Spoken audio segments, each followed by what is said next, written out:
Hey, listen, I get pumped every time it's on. I'm not gonna lie.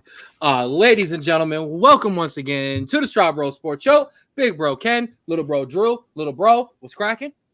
Listen, this weekend was the first weekend where I was able to get up from 7:30 a.m.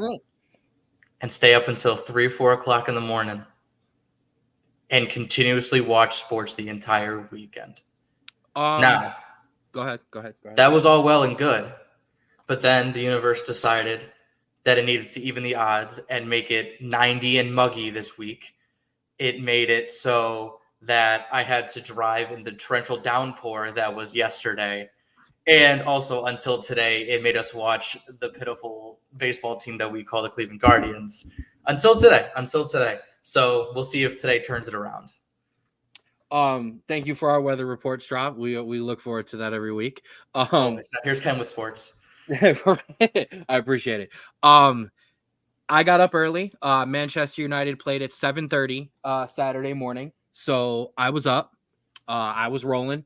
So between Manchester United losing at 7:30, actually by the time they lost, I think it was about because when they scored the equalizer, I was in the shower. So I'm gonna say about 8:45, somewhere around 9 o'clock or so when they decided to lose.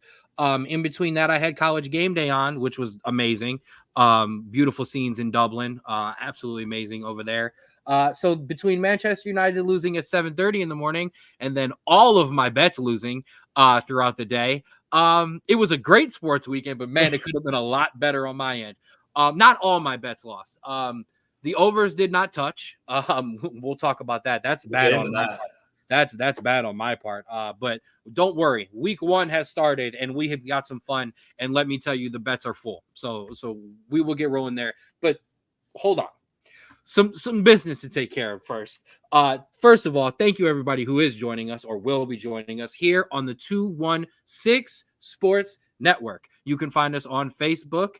You can like and follow there. You can find us on YouTube and where you can like and subscribe. Become one of our 5,000 subscribers. We are also at, I was looking at some details. I think it was almost 97,000 hours listening. A viewership as well. So we appreciate all of you. Man, jump on the train because that thing is starting to get filled up and we are starting to get rolling and it's starting to leave the tracks. And we want everybody on board as much as possible. You can find all of us on the 216 Sports Network.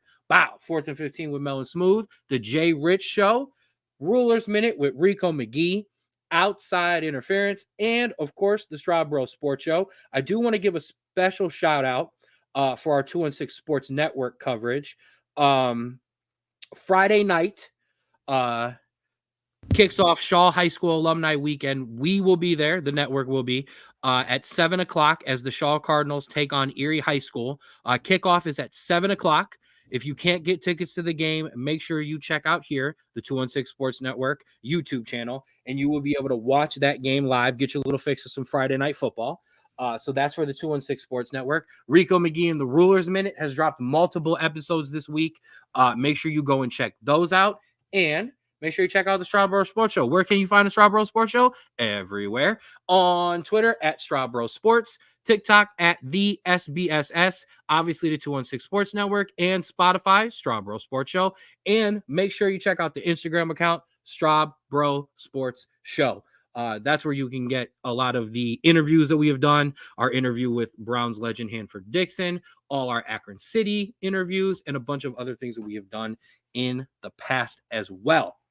Also, you see the polo, so you know who the next shout out goes to. Create Your Own Wave Apparel. Make sure you check them out on Instagram, Create Your Own Wave 2021, and make sure you find your apparel at cyowapparel.myshopify.com. Don't ride the wave, create your own. Always, baby. Dusty in the building. I'm sorry. When Nick throws the Dusty Rhodes things in there for me, there's no way that I can't touch on that one. Just so everybody's aware of what accent I do when I do that. But yes, baby, we is here, baby. Just because it's Wednesday and it's not Thursday, don't mean that the Straub Sports Show is not here, baby. Okay, I'll stop. All right. I'm sorry. I'm sorry, derailed as always. But also, Completely. big shout out. Now, and I'm absolutely glad that this comment just came up because we is here. Oh, and now I lost it. There we go. Come on. Straub Bro Sports Show technical difficulties in the building. Yeah, throw that one up there for me, bro. Help me. Yes, we is here. We've got some big show news, bro, and I'm absolutely it's awesome to break it right here as he happened to jump into the comments as well. I want to give a big shout out to Daniel and the Cuyahoga Falls Rapids football team of the Premier Amateur Football League. The big announcement that I didn't actually get to write in my notes because I wasn't sure when I was going to get to actually do it, but we broke it a little bit last night, and we're going to be doing a lot more of it because it broke on Facebook today. But we are the exclusive podcast home of the Cuyahoga Falls Rapids football team.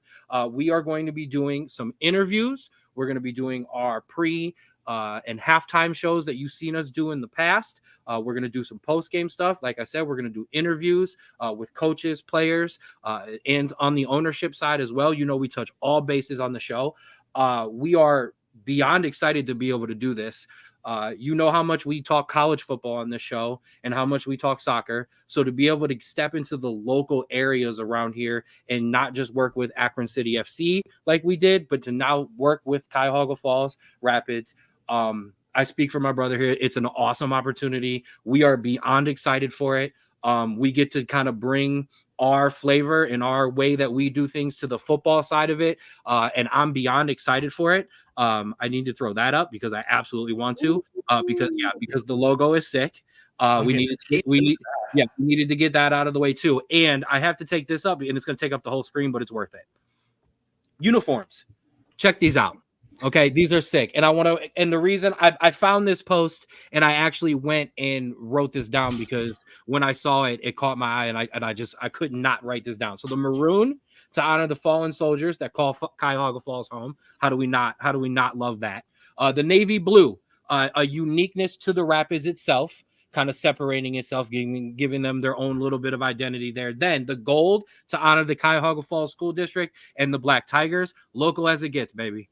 I absolutely I love every bit of this as I've come across all of this stuff. Like I said, this has been rolling literally since only a couple days ago that we started this, getting this ball rolling, and everything that I have come across about this, I have absolutely loved. And as you see in the comment section, as honored as you are to have us, Daniel, we are as honored to be a part of it. Right, bro? No, absolutely. I want to say, my Lord, those white and gold jerseys or something. Oh my God. I can put that back up. Please put that back up. Yeah, wow. that white and gold is something. It's something there. And then I like the red and the blue too. That's like I said, they're gonna stand out. They're gonna stand out for sure on and off the field. Look for stuff coming ASAP. Like I said, we're gonna get this ball rolling. So as soon as they kind of get rolling at practice and stuff like that, you're going to start to see coverage from the Straub Bro Sports Show. You're going to see it on the Instagram page. I always tell people to go there for this kind of stuff because it's where we put it out first. It will always come over to Facebook. It always travels there. But if you want to catch that stuff immediately, make sure you're following the Instagram page, Straub Bro Sports Show. Only one B or only one S in there. Don't ask. It was an Instagram thing. But like I said, thank you to the Rapids, and we look forward to more to come with that. Absolutely. All right. Oh, I'm in the wrong section. All right, bro. You ready to get rolling? Yes. All right, let's do this. Let's start with the news. We've got some training camp news. Obviously, cuts were yesterday. And yes, I do want to mention that because Daniel, you will only find that coverage here on the Straub Bro Sports Show. You're exclusive. And I hope that changes. And I don't mean that to be a negative way. We're going to be there on the ground floor, and I can't wait as this thing grows throughout the year. You see the amount of coverage that's going to come in, and I'm betting you now that by the end of the season, that media room is going to be pushing us almost to the corner because Akron Beacon Journal will be there, and there will be other media. We're going to get other media in the door, but I cannot be happier to be on the ground floor and to be the first ones in on it too. We will also, and I know I cut away from the news for a second, but I wanted to mention this. Not only will you see the coverage that we do on the Instagram, we will be doing coverage on the show. We will have a special segment. Tiff and Time is coming back this year. Don't worry, it's not over. But after Tiffin time, we will absolutely be having and I haven't locked the name down yet, so I'm gonna be like throwing random stuff out here. But ready for Rapids? Like I'm not. We're gonna play with this a little bit. This is work in progress, but we're gonna have gonna an workshop exclusive. that name. We're gonna have some exclusive segments on the show as well, where we completely cover the team, kind of break down some games, give you some previews as well. Like I can't wait for this. So look forward to that. More to come. Rolling into the news, we've got NFL training camp news. As I mentioned, it was cut day. Some big notable cuts. Chiefs cut wide receiver Kadarius Toney. Wide receiver Allen Robinson was cut by the Giants. The Commanders cut wide receiver Martavius Bryant. What else is new news? OBJ will miss the first 4 games as he starts on the PUP list. Any other ones to throw at me? I guess just some general things. One, Trent Williams is still holding out, which in his side, I mean, he's making 23 and the top tackles are making 26 and some security. But on the Niners side, he's 36. He missed an average of 2 games per season when he's with them. And he has 3 years left on his deal. And so I kind of understand both sides of that argument. But he also he also just doesn't give up anything. Like he doesn't give up pressures. He doesn't give up sacks. Yeah. You don't even get to look at the quarterback when you go in against Trent Williams. So I also kind of get it. Right. And so this is one of the ones where obviously we saw CD and we saw Jamar Chase, where a lot of them are kind of playing it up into the deadline and going to sign a deal kind of right up next to it. This is one of the ones where a lot of people are seeing potentially him missing a game or two because of this holdout. And this is going to be a really interesting start of the season for the Niners to see what they kind of do with him being missing out. Absolutely. That's huge. You mentioned it, so I get to celebrate it. CeeDee Lamb signed his contract, got him locked in 4-year, $163 million, I do believe. 63 to 65, one of those numbers. I don't have somebody else's bread on my mind like that. I call that me peeping. Don't be worried about with other people's pockets. I'm excited he signed. Excuse me, and back. Dak needs him desperately. My fantasy team and my keeper needed him because now I locked him in as my keeper in the second round. Things nobody cares about for 500, Alex. Rest in peace, Alex. But yeah, I get it. Like I said, but if I'm the 49ers, I'm just going to point this out. How many guys are going to have contract issues with the 49ers? Oh, yeah, big time. And where's all the money? CMC don't have all of it. I know he's got a lot of it, but he doesn't have all of it. Kittle doesn't make that much. Where the hell did all their money go? Because they can't pay anyone now. Yeah, I think it's one of those ones where they're trying to cut it as close as possible, and they're just not trying to sign anybody until the very last second to try to just get it down as low as possible. But I mean, listen, it's the Niners. I think they're not going to do probably as good if he holds out, but I think they'll be okay. Just run to the right side. Right. I mean, I'm just saying they paid CMC, but Debo wanted money. I know he got paid. Ayuk wants money. Trent wants money. Brock's gonna want money here soon. Good luck, San Francisco. Couldn't happen to a better team.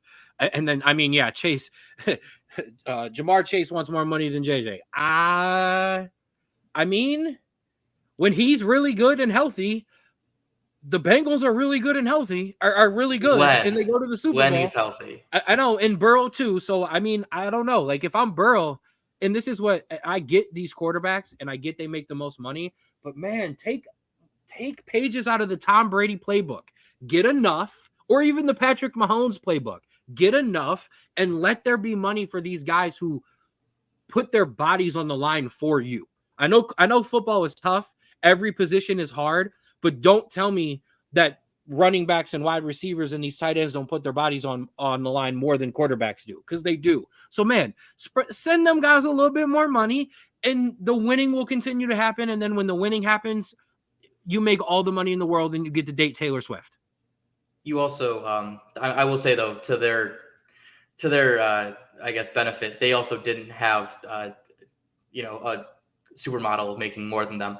to kind of be able to do that. But anyways, and I don't know how many people it's way more known now, but I knew that when it was going on. Tom Brady wasn't the breadwinner in his family. Gisele Bündchen made buku amount of money. Her billboards that are up all over the world in other countries, she would get millions and millions of dollars, hundreds of millions of dollars just to do a photo shoot. So yeah, there's a reason Tom was also able to make less money, and I guess I should have put that on the front end. That's my bad, but still, it's not like Tom Brady didn't make enough money to set himself up for life.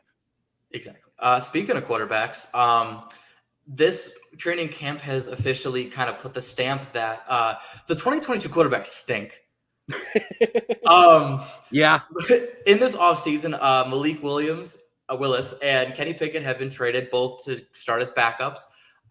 Matt Corral, Bailey Zappi, Chris Oladokun, which I didn't know was drafted in the 2022 draft. And unfortunately, to my displeasure, Desmond Ridder has been cut by the Cardinals. And so now only Brock Purdy and Skylar Thompson remain on their original teams.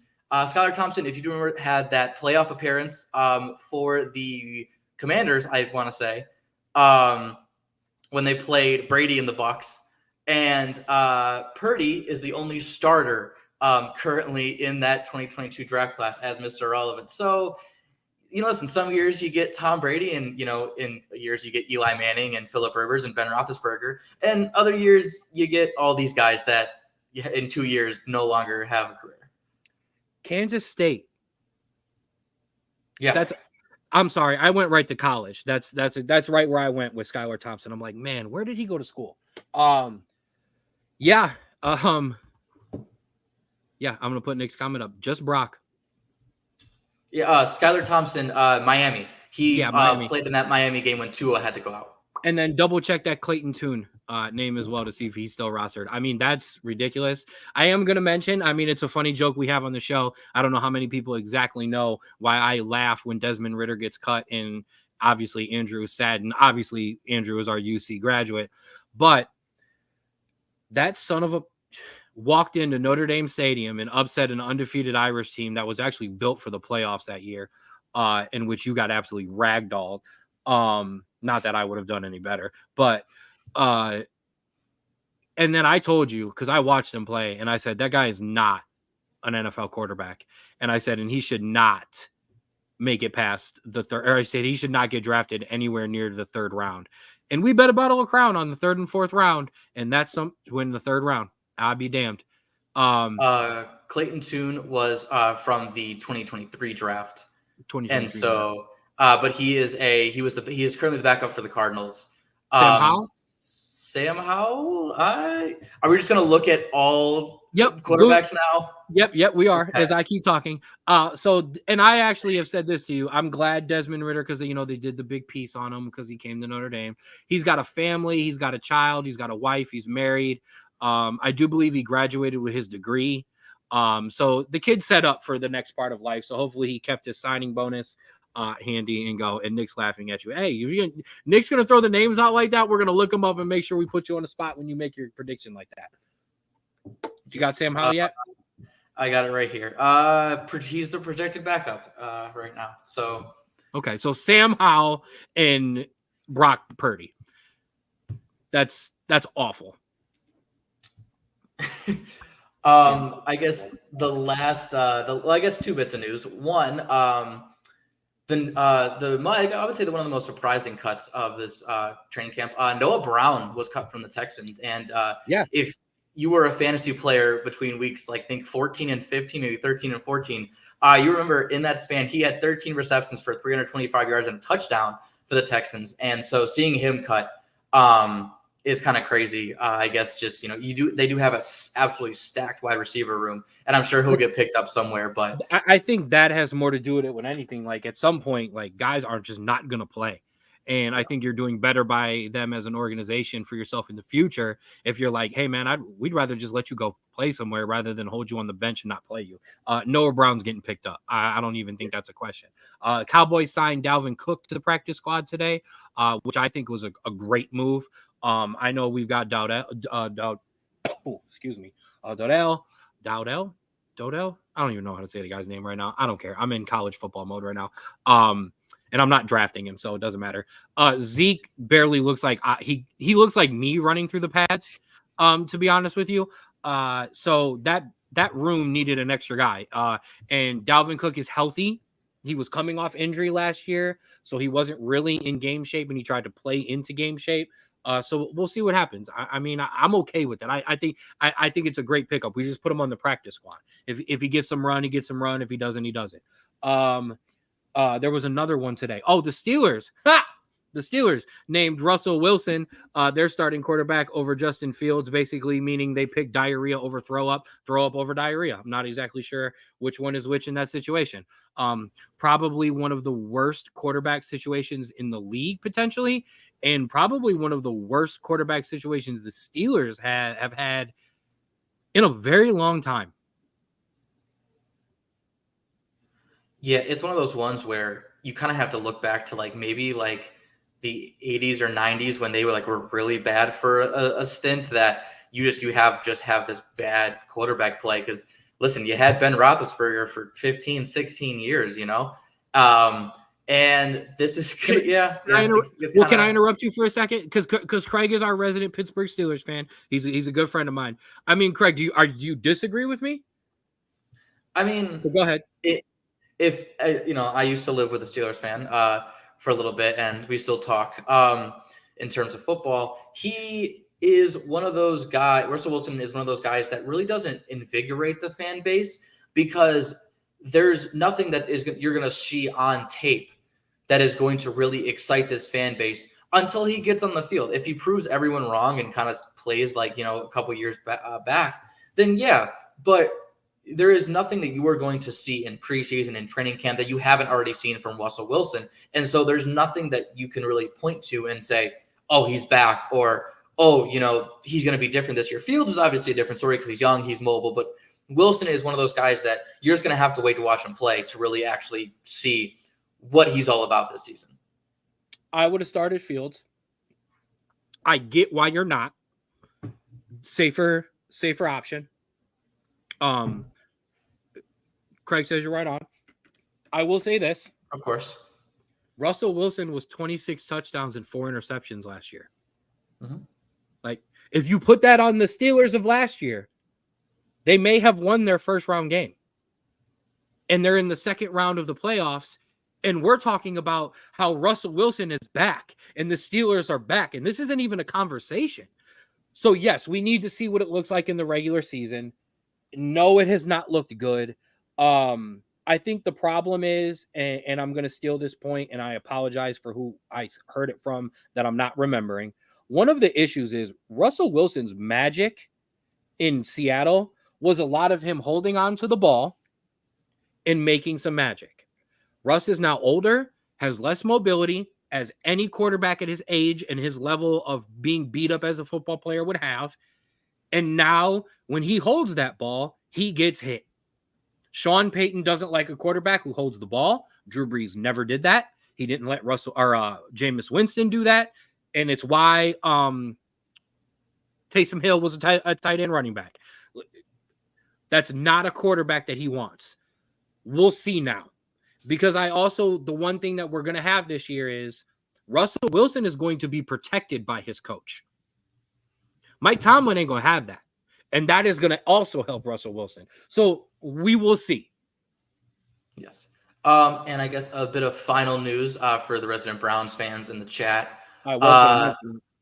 As I would say two newer, I guess, big pieces of news. The Browns announced their 53-man roster, and all 4 quarterbacks are on said roster as a little surprising move. But obviously, there are reports that they're looking to trade one of the 3 quarterbacks, as in Dorian Thompson-Robinson, Taylor Heineke,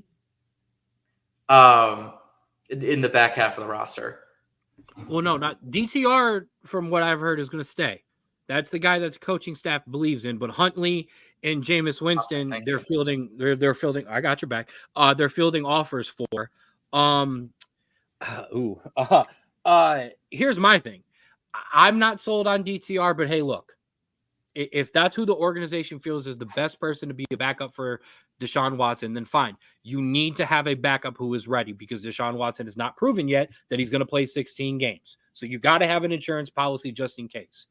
If not, absolutely, you trade both of those guys, especially Jameis Winston. Jameis Winston still has a run in this league. Jameis Winston is probably, if you were to rank backups, just strictly backups, Jameis Winston is within that top 5. I mean, I know there's some interception problems, but I'm just saying in general, that's a guy with some talent who guys look at. So I'm just saying, yeah, absolutely. If you're going to keep all 4 guys, absolutely trade Jameis Winston. That's not the Browns news that I was going to mention, though. Mine was kind of back to the serious note. The Browns placed rookie defensive lineman Mike Hall on the commissioner's exempt list as he faces a domestic violence charge, which he pleaded not guilty to earlier this month. I guess it is worth noting that she recanted the story about the gun being pointed to her head. It's still an ugly situation. I don't feel comfortable saying that just because she recanted that nothing happened, or it's not something that I feel like we should be commenting on that aspect of it, but it is news. Yes. And obviously, good luck. And I hope everyone in that scenario gets, the justice that they need and, the help that they need and everything like that. The other bit of news, I did have that, but I wanted to do that. I wanted to hold on to that to the last so we can kind of, I understand.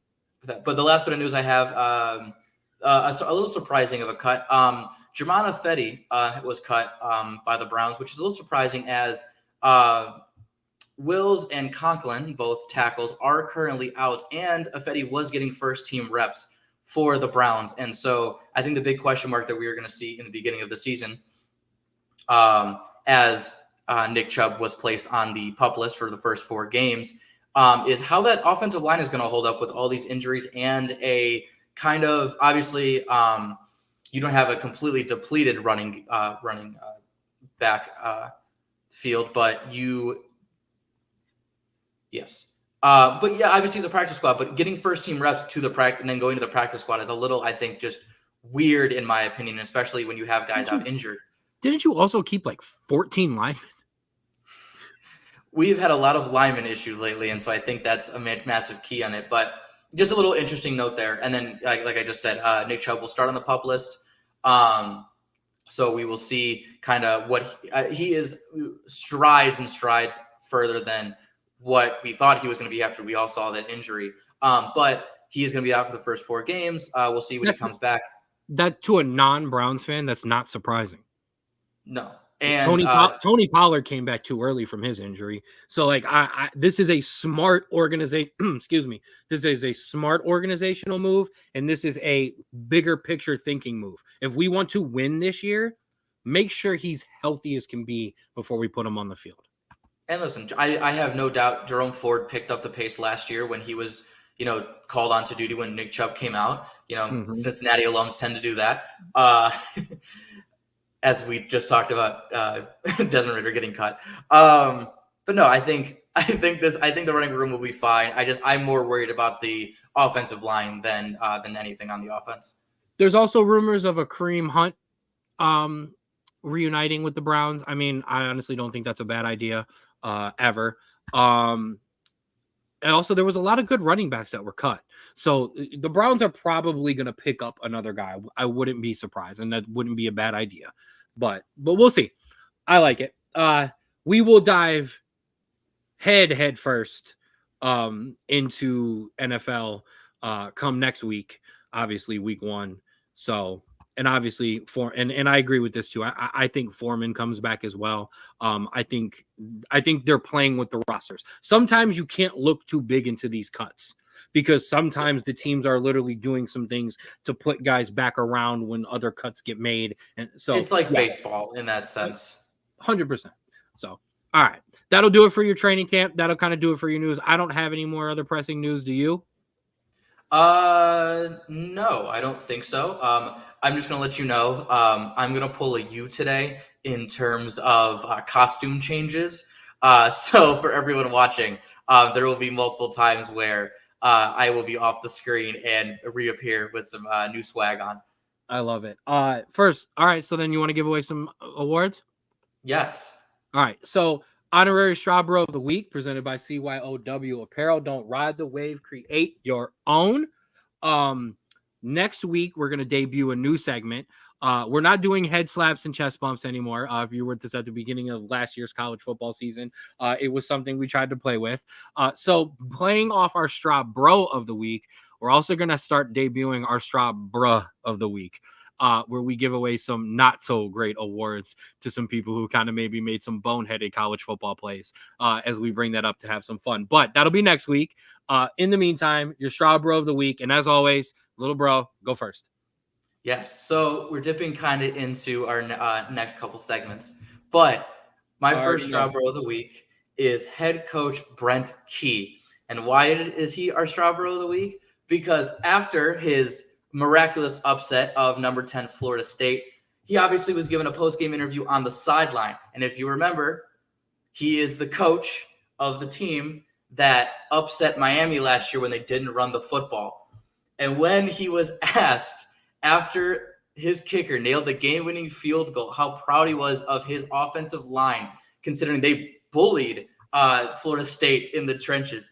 His quote, "Are you kidding me? Run the ball." And that just perfectly sums up the humor and the competitiveness of this head coach, that he listened to it, he made it bulletin board material, but he also took it in stride and kept it with them. And that is one of the best things you could do as a head coach, because it just proves that what you are doing at your college works, and what your players are buying in and giving into you, that you can have that kind of mentality where it's a joke, but it's also massively serious, and they can stick to the point. So he's my Straub Bro of the week, because that game itself was fantastic, but that just interview just was icing on the cake.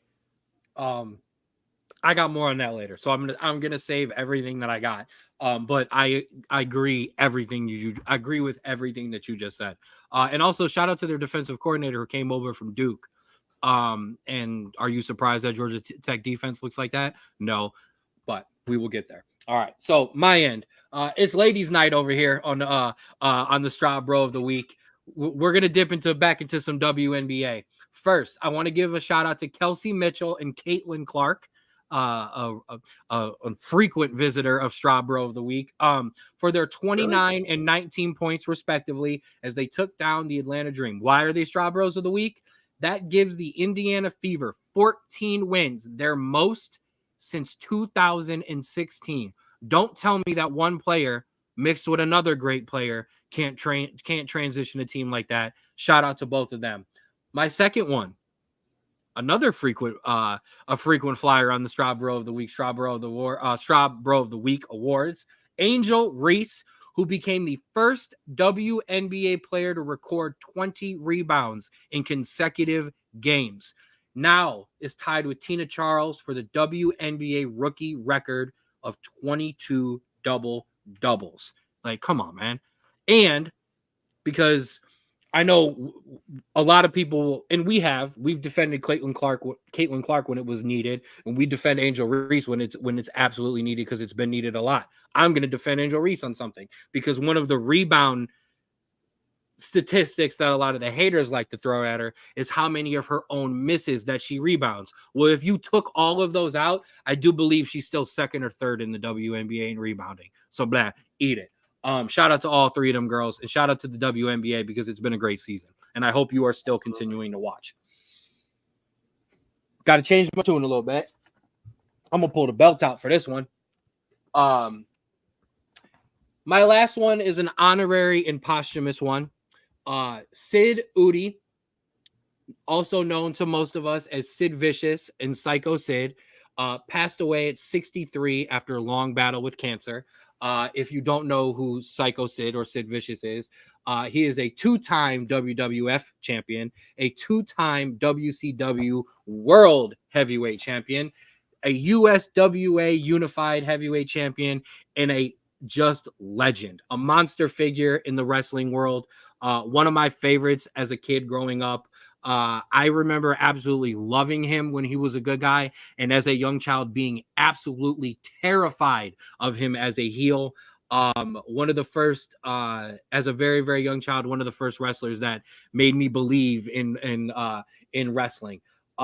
He will absolutely be remembered. The tributes from his fellow wrestlers that poured in were great. Always regarded as a great guy. A very helpful person behind the scenes who helped break a lot of wrestlers into the business. And he will be sorely missed. So rest in peace, Sid Vicious. He will be survived, and I can't go without saying this because he was a very big family man. He will be survived by his wife Sabrina and his sons Gunnar and Frank. Rest in peace, Sid Vicious. Absolutely, fantastic career and an even great person. Which is, listen, that's the most important thing. Absolutely. All right, switch pace a little bit. So it's okay. He's going into switch mode. He didn't realize he could just turn his camera off there for a second. It's time to guard the land. Whew. So this entire baseball segment completely changed about an hour ago because we were going to come in here and it was not going to be pretty because I mean we're not guarding anything at this point where we're kind of more retreating. Guardians went from a mess of a series with the Yankees, and then honestly, they looked good against Texas. They took 2 out of the 3 in that series, and then we ran into this buzzsaw that was the Kansas City Royals, where we dropped 3 or 4. We dropped 3 in a row as I was writing these notes out, but then we were able to put together a great comeback win today, down 5-1, 5-0, I think at one point. It came back to win 6-5. Gaddis was lights out of the bullpen. Clase struggled a tiny bit in the 9th, but then ended up being completely lights out there. Back up to a lead in the Central, though, and that is the most important part right now. Yeah, listen, I had to take the glasses and the quarter zip off because, listen, it's sweaty palms time in the MLB right now and for the Cleveland Guardians. And it's getting to one of those points where you need to put up or shut up. And for this beginning of the week, we were kind of shutting up a little bit. And honestly, into the 7th, we were kind of shutting up a little bit. And you know what? Credit to this team because in this past, I don't know, since the All-Star break, they haven't really had that kind of commitment to get back in the leads and, come back from deficits. And all props to them. They were able to do it. Clase, like you said, got the save. He is now tied for the all-time franchise record in career saves. Absolutely phenomenal athlete, and hopefully, I'm sure he'll break that record before the season's over. And he deserves Cy Young consideration. Yeah, I think he's 3rd in terms of like odds right now, which as a closer is absolutely insane. But yeah, listen, this team is 500 in terms of how they're going to play. They could either play good and win. There's not really, or play bad and lose, and there's not really a way you can predict what it's going to be. It's kind of a game-to-game thing, and that's what makes this so stressful. Absolutely. Some breaking news. Shout out to Craig for throwing it in there. Noah Brown has signed with the Washington Commanders. And then Chase Claypool. Jamar Chase, the Notre Dame in me is coming out, is day-to-day with an injury as well. You mentioned the All-Star break, or I should say this half. I want to dive into that a little bit. So as I throw up the batting average stats, I do want to mention last night's game with Kansas City and today's game with Kansas City are not in here. Hey, Mom's in the building. I was waiting for that. What's happening, Moms? Blah. You're never late. You're always just at the party at a different time. So obviously, Schneeneman on fire this week. Jose's back up. Yansky Noel. I do want to give some shout outs today. Stephen Kwan with 2 hits, which were desperately needed out of him. Andre Jimenez with a hit today. Josh Naylor, 3 hits today, 2 RBIs. So that's going to definitely some guys getting some much needed hits because the problem with this team is twofold. Number one, as we talked about last week when Jose was down there, this team is not going to win if Stephen Kwan and Josh Naylor are consistently at the bottom of this graphic. They're not going to win if David Fry is sitting at 10th. These guys need to be in the top 6 to 7 at all times as this team starts to get closer to the playoffs. But it isn't just that.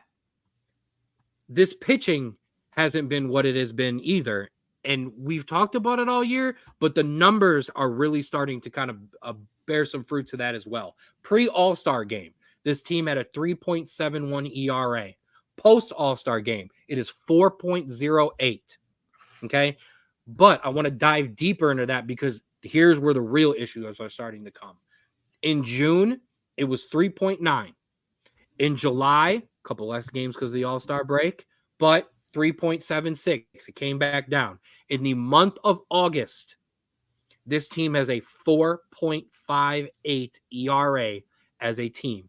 That is not going to get it done with young hitters, with some inconsistent bats, and not great starting pitching. It would be a little bit different if there were some issues all over. If, hey, every once in a while we had a bad starting and every once in a while the bullpen gave up something. But it's kind of all on the starters at this point because they're giving up runs and they're giving up runs early. And sometimes, not sometimes, it's always easier to play out in front in baseball more than any other sport. And this team specifically really is better playing a little out front and building on leads instead of having to constantly come back. But I do want to point this out because I did criticize the starting pitching because Nick is absolutely right. Boyd has been money. Yeah. And Cobb has not been bad either. No. It's really tough with this team because you see the potential there, especially today. With the batting, and you see the potential with the pitching with some good outings, and you see how dominant the bullpen can be. It just feels like we're not putting everything together because there's some days you have good bullpen, but then the starting really gets you down and we can't hit. Or the hitting finally comes alive, but then the bullpen has an off day and the starting pitching wasn't great to begin with. And so I feel like we're just trying to get it so as on good games where the batting is going, we can still get some good pitching on the starting and the relieving. Or if a reliever finally has, or a starter finally has a good start, you have the batting to kind of help him and get him through that. And so that's kind of where we're at right now is you kind of have to just get everyone in sync. And listen, it's late August. You got a month. You got some time, obviously not a lot, but you got some time to figure this out. It's hard. It's stressful. It's very depressing at times, but you got time. You're still out in front in the division, which is important. And there's a couple thoughts here. Number one, we had the ranked easiest schedule in the first half, the hardest in the second half. You're seeing that bear fruit right now.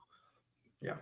That division lead we built up we're cashing in all that equity right now. Also, I saw a stat get put into one of the groups I'm in. The Guardians also ranked and have, in terms of like luck wins, 1-run things, things have happened. We have like 20 or 15, like way so far above it. So we're also a bit unlucky in the second half where in the first half, it seemed like every time we had a good pitching outing, the bats were alive. And now there's been more than a couple weeks where the pitching is okay and the bats are silent, the pitching's bad, and the bats can't catch up. But before we get all gloom and doom, we still have a 1-game lead in the division.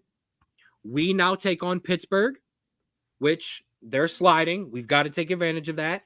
And we also have to root a little bit for the Houston Astros because they take on Kansas City this weekend. And we hope that Kansas City gets into Houston and stumbles a bit. Before I jump into division, we'll go divisions first. So because these aren't fully updated, but the problem we're running into, this division is getting tight and that wild card race is getting tight as well. Baltimore's kind of starting to separate themselves in the East in terms of the wild card race because the Yankees are starting to put themselves kind of away. And then I did add Seattle in because Boston's going to get to be in that graphic 5 back, so does Seattle. But yeah. Yeah. And what the craziest thing is we also play Kansas City again after the Pirates. Yes. And so that's another one where you got to I did mention that. So we got 4 now. We've got 3 with the Pirates, and then we go back for 3 more with Kansas City. So if this team can get hot, can get those bats alive against Pittsburgh, and then carry that into Kansas City, hey, we start to separate ourselves once again in this division. Minnesota's still in the mirror as well. Yep. On the National League side, obviously a lot of chalk here in terms of your division winners. The Phillies, the Dodgers, and the Brewers running away, especially the Brewers and the Phillies. But as you see in the wild card race too, Arizona's starting to really separate themselves from the pack. San Diego is hot. Atlanta kind of trying to hang on there in that third spot. And watch out for those Mets. We'll see. I mean, yeah, I think it's Atlanta and I think New York at that point. I think San Francisco's kind of trailing off. But listen, unfortunately, it's Atlanta is hurt and the Mets are the Mets. And so it's going to be whoever is going to suck less down the stretch. So watch out for San Francisco. Exactly. And then lastly, obviously, every week, your run differential leaders of the week. Obviously, the Yankees really starting to separate themselves. I mean, you got to see it up close and personal, Cleveland fans. The Dodgers as well. Phillies making a rise. They've always kind of been in that top. The Brewers and Royals kind of come back to earth a little bit. The Diamondbacks, as you see, as they're starting to separate, they're starting to surge. And then making their debut this week, the Minnesota Twins. Astros up 2, Cleveland down 2 again. That's 2 weeks in a row that the Guardians have dropped as well. Obviously, the record. There's a reason I'm doing the batting average and the run differential, because it seems like every week, as those averages dip as a whole, we don't play as well. And then our run differential starts to go down too. So the Twins, you see there, 3 teams from the Central. No surprise. I mean, not really surprised. You look at the record, and these are teams that they can get runs. Maybe not. They're not going to smash the ball. They're not going to absolutely obliterate teams. But they're going to win by 3 or 4, maybe 5 every single time that they win. They're a lot of them, unlike us, a lot of them are not winning by just 1 run. They're winning by multiple runs every game. And listen, and then they have the pitching staff to kind of just back it up and close out games. And that's what you need. That's what, and I know we talked about the Central. That's what Milwaukee's been doing. Milwaukee gets out to a lead and then they just slam the door. Absolutely. 100%. All right. Done with baseball? Let's get back to the football, baby. It's time to talk about college football week 0. Week 0. And this kid I still don't understand why he doesn't just cut his camera off instead of taking himself out of the complete picture. He's hilarious. But week 0 happened. We had a couple games. We obviously had the major game that we had in Ireland this week. A major shout out to Georgia Tech for their huge upset of number 10 FSU 24-21. Oh, here comes this man in his Bearcats jersey. You're hilarious. Got to get it going. No Notre Dame jersey for me. Trust me, I got plenty of Notre Dame props behind me. But back to the games. In here, we'll throw this up on the board since we are talking about them. There are your scores for week 0. As I said, Georgia Tech took down number 10 FSU 24-21. A couple of things I want to mention about this game. Number 1, Georgia Tech is better than some have said, and the preseason hype is real. And I kind of called that. I told you Georgia Tech would not be bad. Big shout out to Rico McGee of the Rulers Minute, who called this upset at 10:30 Saturday morning with literally just Georgia Tech's gonna beat FSU, aren't they? So yeah. And number 2, DJ Ugale is just not a great college quarterback. I'm sorry. A good college quarterback, not a great one. I don't like to be critical of the kids, but that man is damn near not a kid anymore. He is a grown man, so he can eat a little bit of criticism, but he's just not an elite college quarterback. Yeah, I mean, we did see that. Only 291 total yards for the Florida State offense. They really slowed down after that. The first drive, they looked incredible. That first drive, they marched right down the field. They just scored, and we're like, oh, okay, it's going to be 56-7 Florida State after this. And then Georgia Tech decided to turn up, and they played some damn good defense. But listen, great defense by Georgia Tech. Love that. They also just ran it all over Florida State. 190 yards, absolutely ridiculous. And as soon as Florida State had the momentum, they were going, and Georgia Tech just kept with them every step of the way. They would not allow Florida State to continue to build on their momentum. And at the end of the game, they put themselves in an opportunity to get a win, and they did exactly that. And that's what good teams do. You don't have to win or lead for the entirety of the game. You could be down.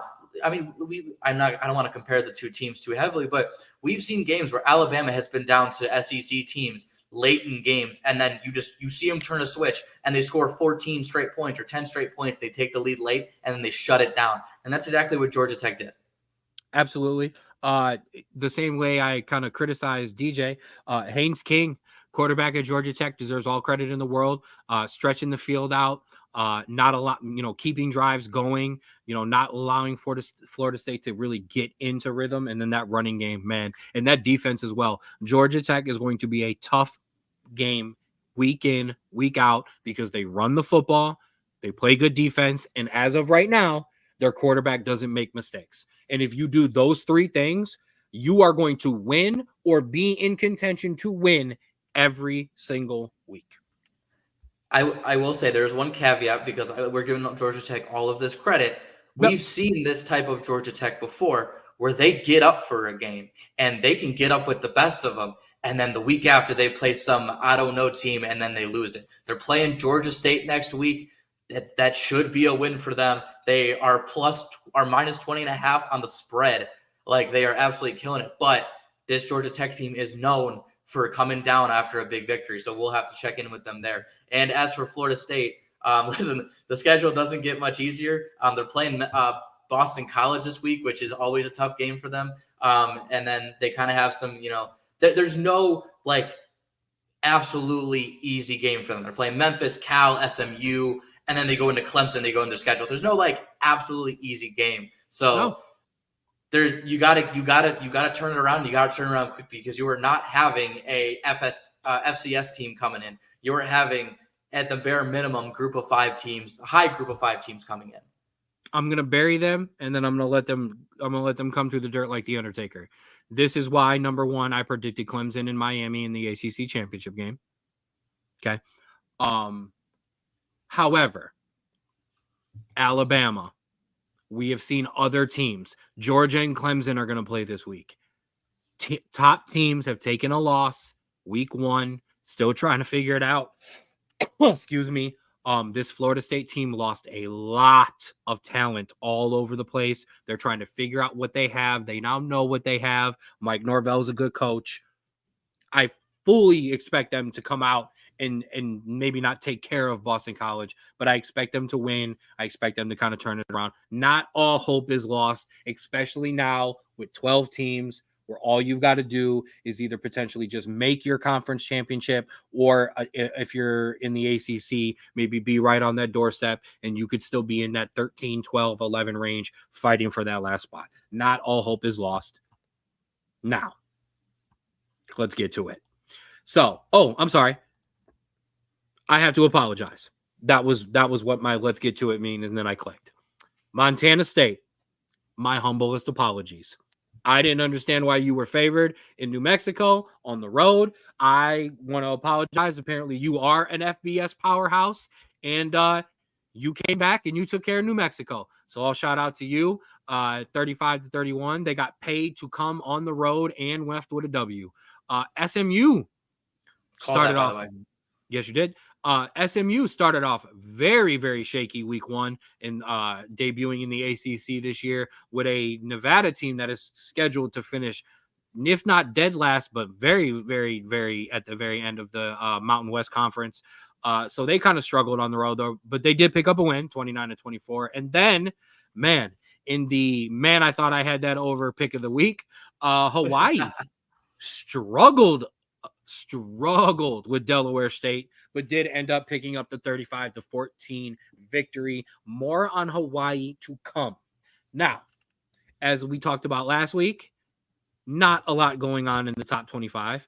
I spent about an hour legit trying to research and make sure what the poll was for this week, and I found one that completely changed it up, but that was more of a power rankings poll. That was not an actual poll, to then come and find out that there will not actually be a new poll until after week one is finished. So for this week, Florida State will remain at the 10 spot. Georgia Tech will remain unranked. I expect Florida State to drop heavily in the rankings after week 1, and I expect Georgia Tech to jump into the top 25 when those week 1 rankings come out. Yeah, I do believe so. I don't know who will lose to knock them out, but somebody might. But I do believe, if not, they got to be 26. Georgia Tech's got to be on the cusp there when you beat a top 10 team. I think they'll get votes. Absolutely. So that would be your top 25 for week 0. So obviously, I got a little something different. Nope, the black screen is nothing to be scared of. Here is your week 1 schedule. And yeah, baby, it is full. How full is it, Drew? I'm going to tell you. We have a major slate this week. And what is a major slate? We have 21 games on Thursday. Oh, my God. Okay? Including multiple ranked teams. Those games that I did mark there for 8/29, those would be the Missouri Tigers, who welcome Murray State at 8 o'clock, the Utah Utes, who welcome Southern Utah at 9, and then we also have Kansas, who will take on Lindenwood. I don't even know what that is. Sounds like a high school. It absolutely does. In their spring game in week 1 there. And then we also have the NC State Wolfpack taking on Western Carolina at 7 o'clock as well. So 21 games on Thursday. We have 6 on Friday, obviously the 29th, or I'm sorry, the 30th. We have ranked Oklahoma taking on Temple. And that's the only one. Sorry. And then Saturday, 67 college football games on Saturday, starting at noon with the biggest game of the week, Georgia at number 14 Clemson at noon. I mean, that is insane. I'm sorry, Clemson's at Georgia. I apologize. Mess up on the graphic there. But buckle in, folks, because it's about to get real. So, week 1, we're going to touch on real quickly because there's multiple big games here. But Georgia and Clemson, I mean, one of the things I'm going to preach about week 1 is you're not out of it. I wish I had left my graphics in here for my hot takes from last week, because one of the things I got right was a 1-loss Alabama team getting into the college football playoffs.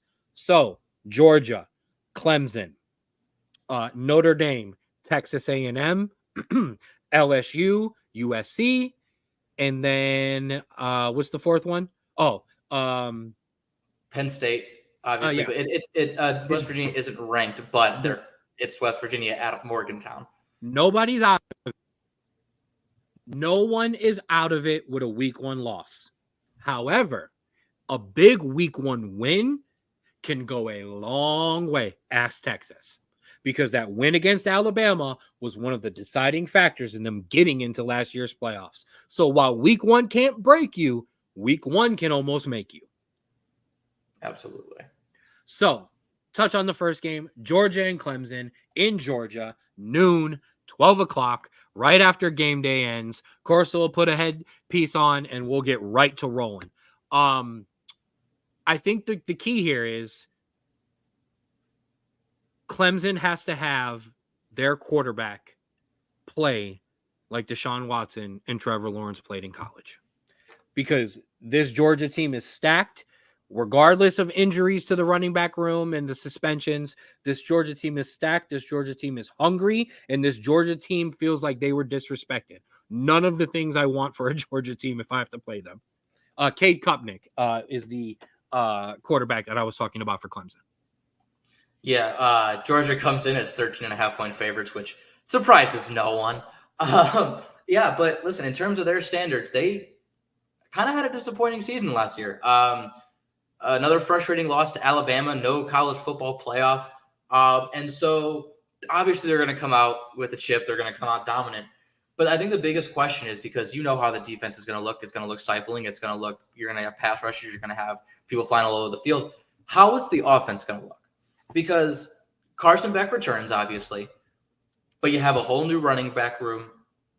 You lost Brock Bowers, Rosemary Jackson, and Ladd McConkey. They all went to the NFL. This is a game where they are going to have to reestablish that dominance they had for most of last season and kind of go into a Sabanless SEC with no fear and no losses, because this is going to be a brutal schedule for Georgia. And obviously they are dominant and they are going to be good, but I want to see how this offense is going to look up against top defenses. And obviously Clemson had a down year. They are still, I think, a top defense. And now after that Florida State loss, Clemson, you got a wide open ACC. You have returning production that is off the charts. You are going to have to basically play your best game of the season in week one. You're going to have no missteps, no miscues. You can't have that, especially with all these players coming back and knowing the system.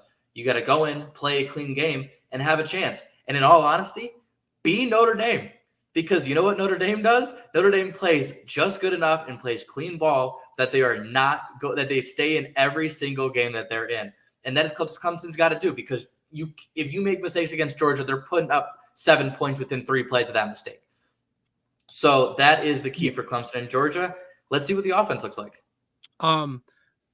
I would feel much better about Clemson if this was in South Carolina. I will tell you this, because a Clemson team that's a slight underdog and Dabo can go full Dabo mode at home is a scary football team. They're going to be in Georgia. That's going to be a little different. Yeah. So I think that's a big part of it. I do agree. Like, this Georgia team has something to prove for sure. Not just that. Clemson is not a pushover. Like, I know they had a down year, but ask Notre Dame, ask some other top teams last year how that went. It didn't always go great. So we'll see. Yeah. Like I said, there's also a reason I picked Miami to win the ACC, because I think it's very possible that both ACC favorites start off with a loss here, as Florida State did, and Clemson potentially might. So we will obviously talk about that one next week. Moving on to our next big game of the week, as we'll just kind of roll right down. Number 7, Notre Dame travels to College Station to take on number 20, Texas A&M.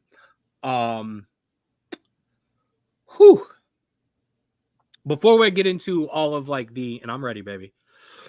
You already know it. Excuse me. Don't know where the cough is from today. Before I get into all of the green jerseys and Rudy and all of the stuff that doesn't make any sense, but why we love college football, I mean, this is what it's going to come down to. Can a already banged up and inexperienced Irish offensive line hold up against a very vaunted defensive line of Texas A&M and a very good rest of the defense? And can Riley Leonard stand and deliver and make smart, healthy plays when the pocket breaks down and the pass rush does get through? Not just that, running backs. I'm gonna call you both out. Jeremiah Love, Jadarian Price. Silence that crowd, run the ball, and allow your quarterback to get that ball out to an unproven wide receiver core. If you can do that, man, we got talent just like Texas A&M. We can be on the field with them. We can play with them. We can win this game. If that offensive line does not come through and we can't run the ball, it's going to be a long, long night. Yeah. And I feel like there's a question that is always asked of Notre Dame when they play kind of a top 25 team. Notre Dame, are you for real? Since 2019, Notre Dame is 12-10 against top 25 teams. They are on the road. The game time temperature is currently set to be 95 degrees. And according to, obviously, EA College Football 25, the video game, you are going into the toughest place to play in college football. So this is a brutal week one matchup. But hey, the audibles were tough when I played there, let me tell you. Listen, you got another transfer quarterback that can be a catalyst. Like you said, Jeremiah Love, the sophomore running back, ran for 385 yards on 5.4 yards per carry last season. And as always, you got a great defense, and you're led by a defensive-minded head coach. So you have the tools to do it. And if I'm being honest, Texas A&M really hasn't shown a lot. Last season, they were 7-6. They got rid of Jimbo Fisher. The Duke head coach, Mike Elko, is coming in. He's facing his former quarterback. And the transfer portal ratio, 28 incoming and 31 outgoing. So kind of a new start for them, an immediate test for them as well. But they do get the advantage of being at home. And so I feel like both teams are going to be coming out with things to prove. It's just going to be who is more ready week one. Maybe not who's ready and who's going to be the better team at the end of the season, but who is ready in the first week with all of their turnovers. Yes. Marcus Freeman, it's time to show that you put the Ohio State loss last year behind you. This team also scares me early on because that is not that we don't get clipped later on in the year, but typically with a Notre Dame team, we tend to get clipped in one of these early games. Yeah, the defense is there. They've got to. What I have to hope is that my preseason prediction of the U is back is not wrong, and that Texas A&M is back, because then I'm getting slaughtered in College Station come Saturday night, and it's going to be a very depressing night for me. Yeah, we'll see. We'll see which Irish team shows up. We'll see which Texas A&M team shows up. For the sake of college football, hopefully both teams show up, and I get a little luck of the Irish. Your other ranked game of the week sees the number 13 LSU Tigers travel to Southern California to take on the USC Trojans. That game is Sunday. That is our one Sunday game. I did forget to mention that there was a Sunday game. That will be it. Brian Kelly, in his second year at LSU, is ready to have the Tigers rolling after losing Heisman Trophy quarterback Jaden Daniels. And USC is looking to rebound after losing their Heisman Trophy winning quarterback Caleb Williams. Thoughts? Yeah, I mean, you kind of took my flow there. All right. Yeah, listen, this is the game of, are you still a contender after losing your NFL ready quarterback? USC lost Caleb Williams in the draft, and now they have a decision between returning junior Miller Moss and ULV transfer Jaden Mayava. This team has absolutely tons of talent on the offensive side, and a lot of new transfers to hopefully make that defense not atrocious like it was last season. So we will see on that. But in terms of LSU, it's kind of similar story. They lost Jaden Daniels. They're returning junior Garrett Nussmeier. They're giving him the keys. Also, though, unlike Caleb Williams, Daniels was the team's leading passer and rusher. And they also lost their starting running back, Logan Diggs, to Ole Miss. And so LSU, which is normally a very explosive offense, hopefully has the offensive ready to go, but they're losing a lot of pieces. And you got to kind of prepare to be in a shootout, because, listen, those Lincoln Riley offenses are no joke. And if you can't keep up with that shootout that USC is most likely going to give you, it's going to be a long day for that LSU team. But I think this is going to be a massive game on Sunday. I think both teams are becoming ready to play. And that over is looking mighty, mighty nice, because I can't get the USC overs from last season out of my head just yet. First of all, Lincoln Riley offense, and then Ole Miss head coach offense. Those are the two probably most nightmare things that you have to try to prepare for on a Saturday. LSU had a great recruiting year, also had a great portal year. So if there's ever a team that can reload, obviously is the team that plays in freaking Louisiana with all that talent surrounding them. I want to say this, though, and I stand on this very, very, very firmly. This is now, in all of the other games, I think it's kind of split somewhat evenly. Georgia and Clemson, that's a huge game for both teams, because if Clemson loses, there's not a lot of room for error. If Georgia loses, now you're in a hole in a league where you're expected to drop a game. Notre Dame and Texas A&M, that is split 50-50 down the middle. Both of these teams need that win. This is a much bigger game for LSU, in my opinion, than USC. USC could go out and lose this game, and everybody will go, okay, they got the Big Ten schedule. We'll see how they do. LSU loses this game, and there's going to be some questions down in Baton Rouge about, hey, this guy that we hired from Notre Dame, are we sure he can do it? Yeah, I mean, that's kind of how the SEC is, especially on these top programs. You bring guys in, and listen, you had a couple years, you had 1 to 2 that, you were good, but you weren't great. But they don't take, not mediocrity, but they don't take, placing second, third, fourth in the SEC lightly, man. You have to be up there with the big boys. So listen, Coach O got fired a year after he won the national championship. So we will see what happens. And I'm excited for that game, mostly because I get to watch college football on a Sunday, but also because it's going to be a great game. Absolutely. And then our last, it's not a ranked matchup, but our last, I would say, matchup of two big teams. Penn State, the number 8 team in the country, travel to Morgantown to take on a very, very tough to play in West Virginia team at noon. What Penn State shows up, we know the defense will be good. But can they score some points? Because West Virginia is going to score some points. As good as this Penn State defense is, West Virginia is going to put up some points. Can this Penn State offense, can it get going? Can it not be the Penn State offenses of the last, I don't even know how many years? Yeah. It's a big year too for Drew Allar and Penn State. And unfortunately for them, they are going into a trap game the first week of the season. Because listen, West Virginia, not ranked this year, hasn't had great past couple of seasons. But listen, you walk into Morgantown, you walk into that stadium, it is just like you're playing a top 10 team on the road. Morgantown is going to be rocking. There are more people when West Virginia Stadium is full, there are more people in that stadium than in the city of Morgantown. And there are earthquakes because the stadium shakes. It is not a nice place. It is an underrated in terms of how difficult it is to go into Morgantown and play. Absolutely. And so while West Virginia hasn't been able to get that key top 25 upset since Neil Brown has come in, they're 0-4 since 2019. They can turnovers are going to be the massive key here because Drew Allar, like I said, big year 2 for him.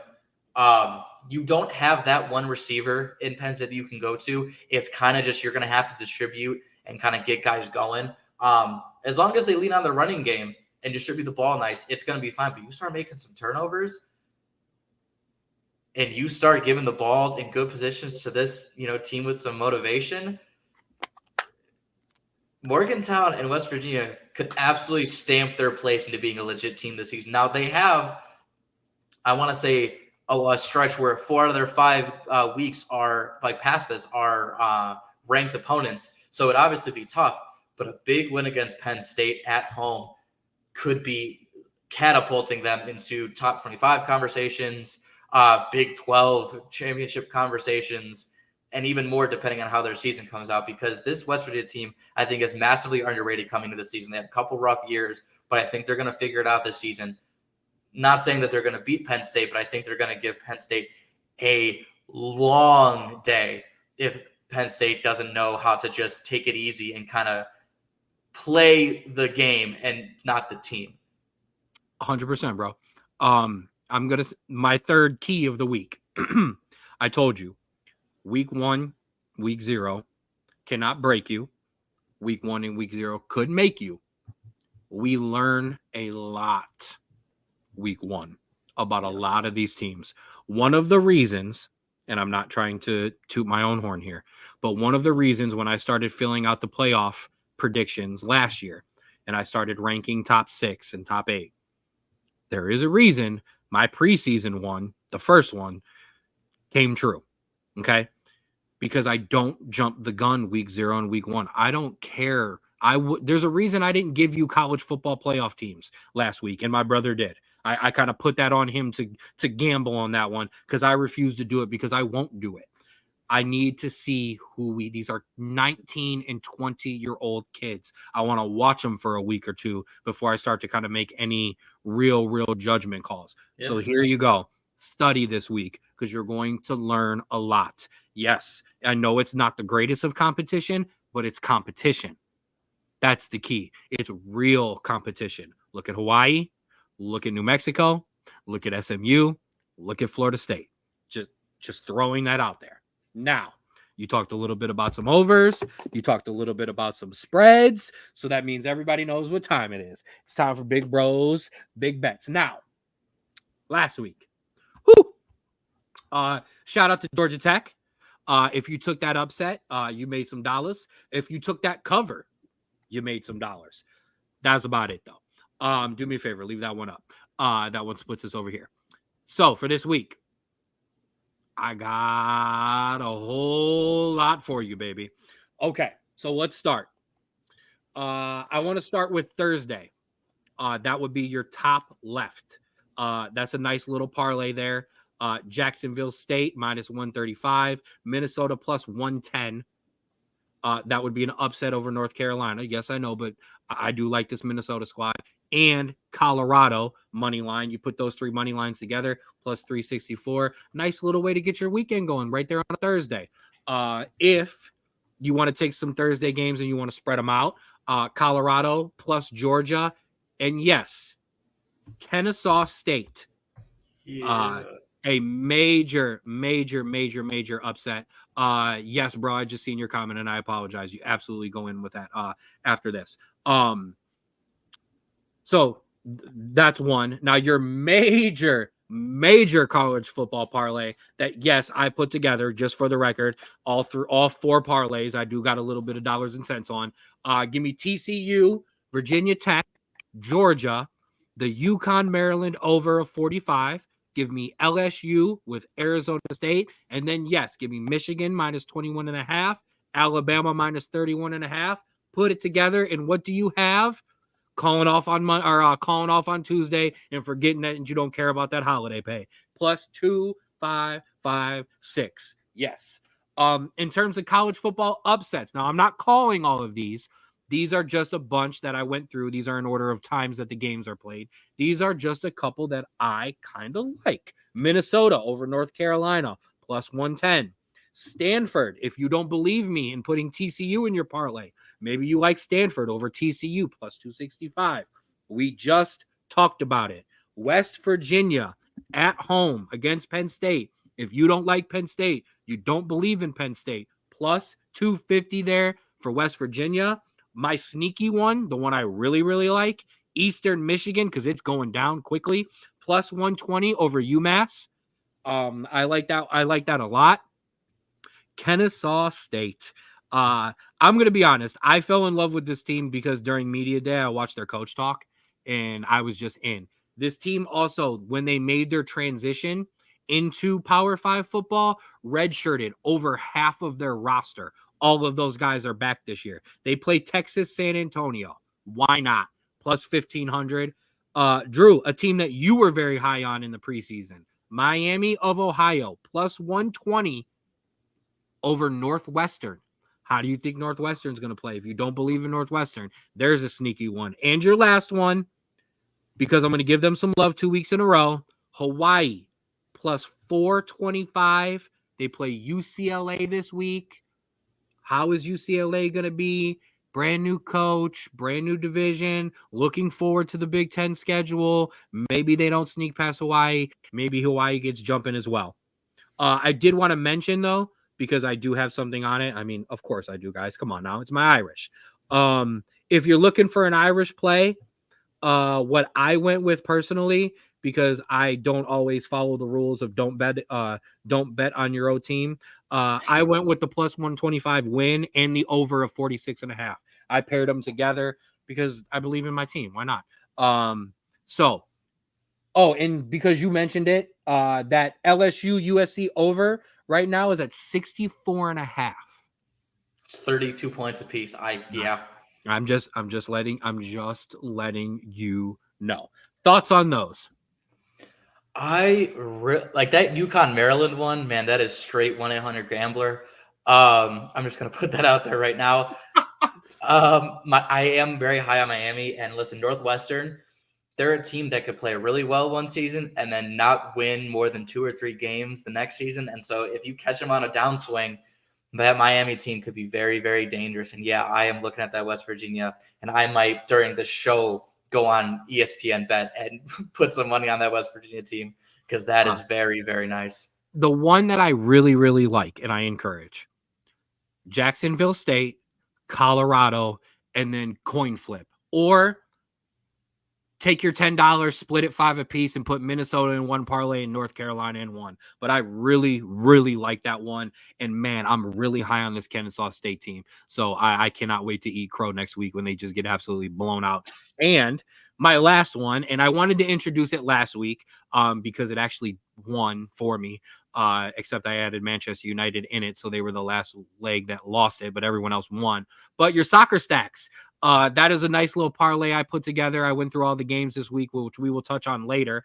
You don't need to know anything about soccer. Just follow me along. As good as I did last year on my college football bets, I did even better on my soccer bets. So stay in me with this one. Give me Arsenal minus 300. They are playing. Hold on, give me 1 second. I'll have that up.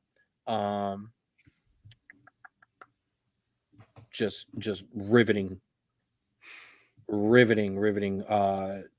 podcast and television when I have to go and find bets. English Premier League. Here we go. I'm in, baby. So give me Arsenal over Brighton with minus 300. Give me Brentford over Southampton. Yeah. Give me Aston Villa over Leicester. I did stay away from the Fulham Ipswich game. And then give me Manchester City over West Ham. And then give me your Chelsea Blues over Crystal Palace. And if it was anyone else other than Crystal Palace, I'd say you're crazy, but I think we actually might pull this one out this week. There you go. Put all those together. The safest. I was going right into Dusty for some reason. The safest plus 815 you will ever find, baby. Put that together. That was fantastic. And then, of course, because I am just an absolute lunatic, I absolutely did split a bet between Manchester United plus 275 to outright win, plus 300 on a draw with Liverpool. Because I am just a crazy, sick individual who likes to hurt himself, who likes to win and then hurt himself. So that'll do it for Big Bros, Big Bets. Like I said, lock in with us because I'm going to keep track of these. Week 0, I kind of threw out the window because it's week 0, and I get to call mulligan, my only one of the year. So I will keep track of these next week, and I will come through and I'll let you know how the parlays did. Like I said, upset city-wise, I really, really like Minnesota. I really, really like Eastern Michigan. I really, really like Kennesaw State. Stanford, it's all going to come down to if that wide receiver gets going, and then I mean, I feel less confident about Stanford, West Virginia, Miami, and Hawaii. But those other 3, I like them. Lock them. Absolutely. All right. Absolutely. Now to everyone's favorite segment. And I apologize because I skipped you. No, well, it's right. Second favorite segment because our favorite segment's at the end. Second favorite segment, especially the people down 3.5 hours south of Cleveland. It's the Cincinnati game of the week. Not a great game this week. Cincinnati plays Towson. You want to talk about Kansas playing Linwood? That sounds like a high school too. You're very right. And this is a theme of Cincinnati, as we have, I'm pretty sure, one of the, if not the easiest schedule in college football this season. And so I would say a theme of this year will be win or lose close. There is no reason other than maybe Kansas State or West Virginia, maybe even Colorado, because you play Colorado this season. There is no reason why you should be getting blown out by teams this season. You had a full year to figure it out. You had a short year in terms of getting guys ready and getting guys back to the transfer portal last season. But now you're for real. Now you had a whole season under your belt. You had a whole off season under your belt. Let's get it going. And this should be an absolute cakewalk for us. But there are some new faces, especially new quarterback Brendan Sorsby. I want to get him acclimated to the offense in live games. Emory Jones, the quarterback from last season, left a lot to be desired. In his decision making and deep ball ability. Your connection started to fade out only when you started to talk about UC is the most karma-laden thing I have ever heard in my life. Yeah.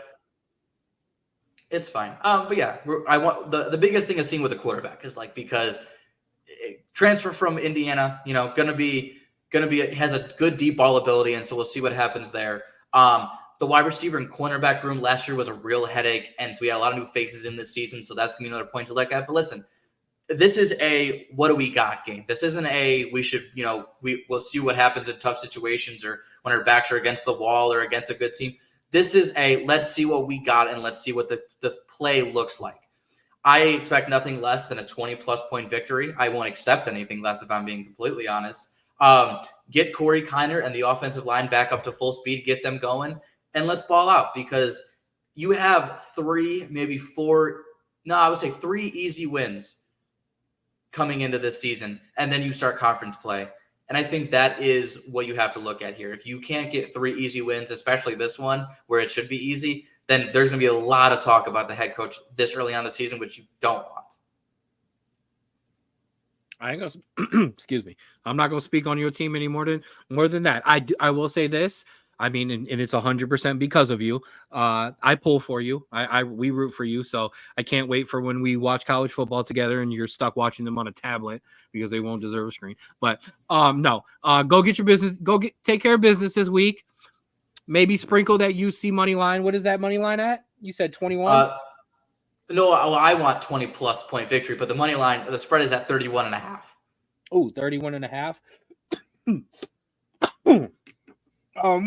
Yeah, that's how I feel about your spread. Oh, wow. That's a lot. As it should be. That's a lot, but okay. Hey, maybe we'll sprinkle UC money line into the parlays as well. If you're feeling froggy for Drew, go ahead and throw that in there too. And I didn't rhyme on purpose, but all right. So that'll do it for college football. Time to talk some footy, baby. And here we go. He wins a game in a week, and we already know where this is going. So I'm probably the least prepared for the show for the footy segment just because my weekend sucked. I did watch the rest of the games, but yeah, my weekend sucked. I don't know which one of these graphics I'm going to roll with. I'm just going to hit buttons for him. Oh, no, that's MLS, so we won't do that. There we go. That is your Premier League preview. Oh, yeah, there's his Chelsea jersey. I knew that was coming. Obviously, Manchester City, Brighton, Arsenal, Liverpool, all at the top as they continue to take 3 points or 6 points out of 2 weeks. Bottom of the table, Ipswich, Wolverhamptons, and Everton, who continue to just not even show up every week so far. Biggest results of the weekend for you?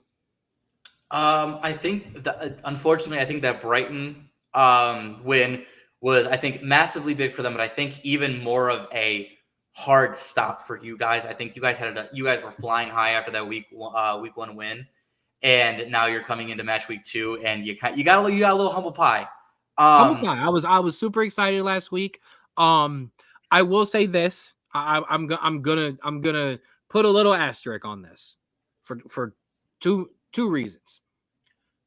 Brighton are a good team, and they're going to flirt up at the top half of this table all year. However, absolutely, for some effing reason, when they play Manchester United, they play way better than they play anyone. Specifically, Danny Welbeck plays. The reason we let him go is for this reason, because the man plays against us and he turns into a world-class forward, and you won't see that form for another 2-3 months until they play us again. Yeah. So, yes, I am going to eat a little bit of humble pie flying high last week. However, the reason Manchester United fans are flying so high yes, the Fulham win was a part of it. Everything going on behind the scenes at Manchester United for the first time since Sir Alex Ferguson has left, I can finally say is not going in a good direction, is going in a great direction. We are on track to make the most money in terms of player sales that we have ever made in a transfer window. That in itself is a win. The players that we have bought in, we are not buying overinflated contracts right now. We're not buying players over their prime, past their prime, and over the hill. We are buying young, hungry talent and guys who want to come here. So for me, absolutely right. I was very pissed off, was not happy with the loss, but everything on the field is going so right for the first time in so long. I'll deal with it. Yeah, I mean, I think you'll be okay. I think, any team playing Brighton within the first month and a half to 2 months of the season is going to get a big test. But I think you'll be fine. Like I said in our preseason kind of talk there, I've been the most impressed with you, and I want Chelsea to follow kind of your strategy and the way you handled this offseason, and we just haven't yet. But good, tough loss, but you'll bounce back. Any other results? I think looking at. I'll shoot it right back to you. One of my most impressive results of the weekend: Chelsea 6, Wolverhampton 2. I think that's the exact opposite of what happened with me. A big turnaround for you, because now you can firmly look in the mirror and go, okay, 2-0 to Manchester City. All right, but we took care of our business against a team on the lower half of the table, something you did not do very often last year, and it was one of the reasons you stumbled down the table, was not taking care of business against teams that you should have. You were clinical, and you absolutely took care of Wolves. Obviously, I think you would say 6-0 would have been a lot better, maybe even 3-0 rather than 6-2. But this is going to be Chelsea Football Club this year. You're going to score goals. You're going to sum up. Can you play well enough to get ahead? Yeah, I think that's the big key there is, and I wouldn't even say 6-2 is the problem. It was 2-2 at half. And I think that's the massive issue. There's obviously we scored the 4 goals and we pushed ahead in the second half, but to a better team, that's maybe 3-1. That's maybe 2-0. That's 2-1, and we're down going into halftime. And then how do we respond then? But I think the key, I think, here is the defense is getting used to another new strategy and a new way to play on the field. But for the first time in forever, I think we've seen an attack that actually is fluid, has movement. Cole Palmer doesn't have to be the single reliable goal scorer. He's able to facilitate like he's best at. Noni Madueke with the hat trick this weekend was absolutely amazing to see. We knew the kid has all the talent in the world. He just was never given a really true run of games. And I think Enzo Maresca is giving him that ability, and he's paying dividends there. Nkuku hurt again. This is a little bit of scary for me, but but the thing is without him, we scored 6. And I think that's the key here. But honestly, moving on from Chelsea, because it was a good win, but it's too early. No, that's fine. For me, the other result that I think kind of stands out that isn't chalk, because there was a lot of chalk this weekend, minus the Manchester United game, although depending on how you feel, that could have been chalk to you. That lone gray box hanging out in the middle there. Newcastle won, Bournemouth won. Man, a lot. That result is shocking because it comes off of praise from Manchester City's Pep Guardiola, where he praised Newcastle and said the way that they play without them having to play midweek in the Champions League, that is going to be a tough game week in, week out. And Bournemouth go in and get a draw. Yeah, I think it's one of those things where you look at it and we expect Newcastle to play like a City or play like an Arsenal or play like Liverpool, where 95% of the time they're going to get that win against a lower team, a non-top 6 team. Newcastle doesn't have the players yet. They're not there yet. They have talent. They have good players, but they don't have the talent. They don't have the coach that is necessary to do that every week. And so you're going to get times where you're going to have that Newcastle team that you're like, wow, if they play like this against any team, they're, if not beating them, playing them to a draw. But then you're going to get times where they're just not fluid. They're a little clunky. Maybe a team plays a style of play that they're not ready for, and they're going to get results like this. And that's kind of how you are when you're not a top 6 team. I mean, listen, remember Leicester during those seasons where they were top 4, top 5, Aston Villa a couple times last season. You were going to get times where you were going to play extremely, extremely well, and you could beat anybody. But then there's going to be times where you could probably get beat by anybody. And that's just kind of how they are right now until they kind of continue to invest money like these other top 6 teams have. And they've spent a lot. They have, but it hasn't turned around. I would say it hasn't turned around as quickly as all of us who, when they were bought out with Saudi-backed money, just assumed, oh, well, give Newcastle 2 years and they'll be just running all of us. And it's been a little bit more delayed. So, and I think the problem was there was so much success on the front half of that money, Champions League, that now that it's kind of come down back to a normal rise, it's almost seeming like a disappointment. Yeah, no, I agree with you there. But that also, and I want to mention this, that tells you how strong the Premier League is as well. So let's move on into this week. I mean, we've got some big games here. Manchester City at West Ham, Brighton at Arsenal, Liverpool, Manchester United, Tottenham, Newcastle. I mean, there are major early title picture games. Yeah, and I think this is a tone-setting week, especially Brighton, Arsenal, Liverpool, Manchester United.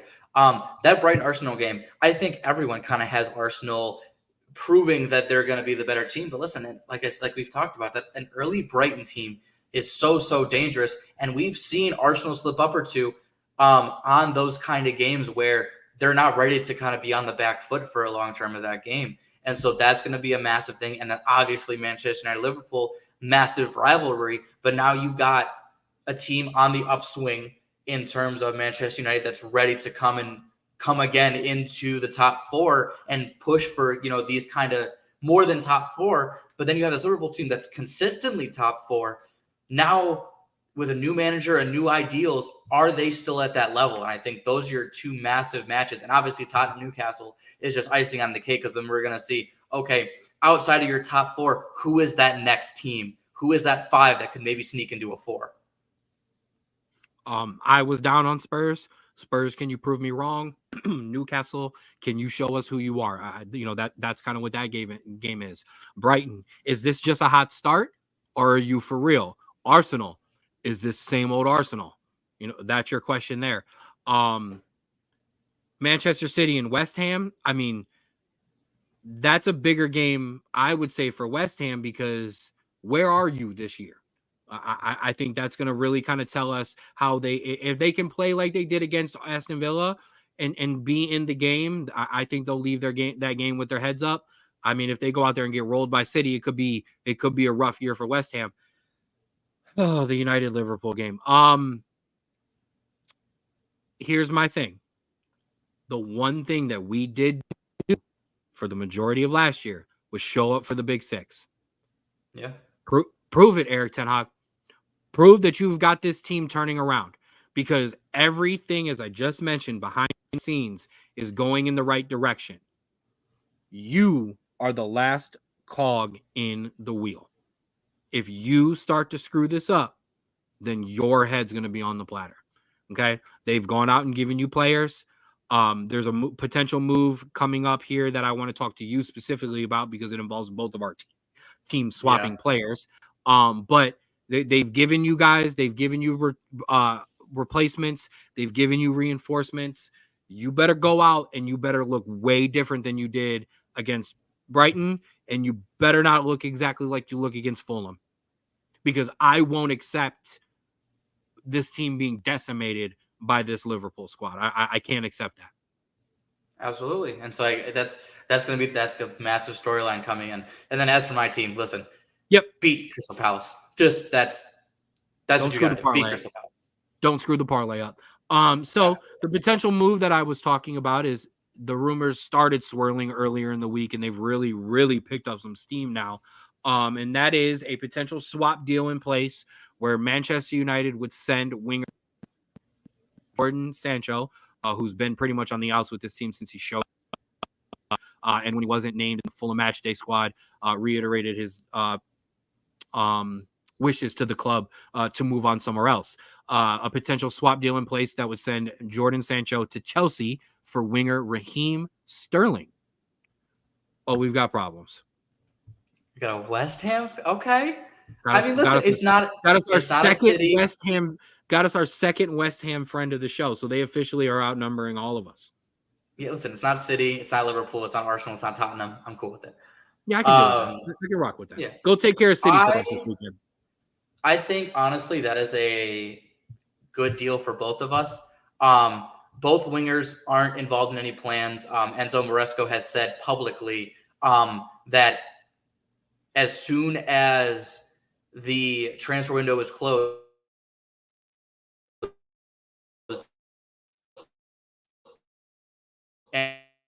any of these players will not be getting any first team minutes, and told Trevor Chalobah and Raheem Sterling.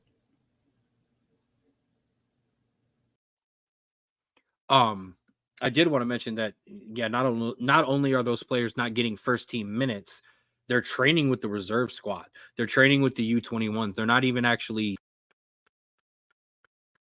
training with the first team squad. So the fact that Jordan Sancho wants out, here, let's see if we got you, but yeah, we do got you. Oh, no, a little bit. There we go. So like I said, those players that were training with reserve players. Jordan Sancho doesn't want to be at Manchester United. It just makes sense. I would start Raheem Sterling on the wing Saturday against Liverpool immediately. I mean, with Ugarte that we got from PSG, like I just go for it. Because Sterling is better than what we have on the wings right now. Jordan Sancho for you, I don't know, just only because I don't know where he's going to play for you either, because he's just going to move right back into a crowded room. But if you guys want him, please take him. Yeah, Absolutely. Please.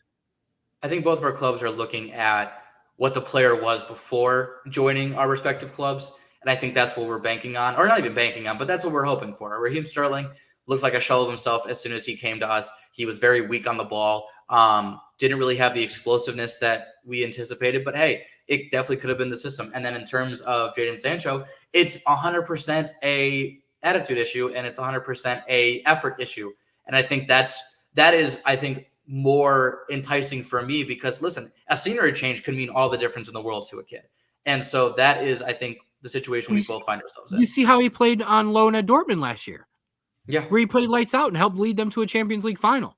Didn't play great at all in the Champions League final, but nonetheless, still had a great campaign, great Champions League campaign for them. So, yeah, and here's my thing. Jordan Sancho doesn't want to be here, so don't be here. I don't want you. I don't want him at my club anymore. I want them to make a move for him and get rid of him. I know they're kind of holding out for a little bit more money. We much for him, but that's been the other thing that I've been so happy about this group. They're not afraid to move on from some of these guys and take a lower price tag to get them off the books. I do want to give a shout out to Scott McTominay, who we sold to Napoli. Scott McTominay's been with us his entire life, from his youth career up into his senior career. Scott, so unfortunately, you will not hear me celebrate Scotty the Body McTominay anymore. Congratulations to you. I wish you nothing but the best at Napoli. Once a Red, always a Red in my book for Scotty. So I'm sorry that we couldn't fit him into the plans. I really wish we could have. I would have rather seen us move on from Casemiro and let McTominay fill that role, but he'll get more playing time. Good luck in Serie A. You're going to tear it up there. You're going to score a lot. You're score lots of goals. So that'd be a good one there. And the thing for Sterling, I'm also not going to ask Raheem Sterling to do some of the things that you asked him to do. Dude, just go out on the wing and just be you. I don't need you to do anything else. That's it. Just be serviceable, better than what we've got. So I think that could potentially be a good move for both of us. Yep.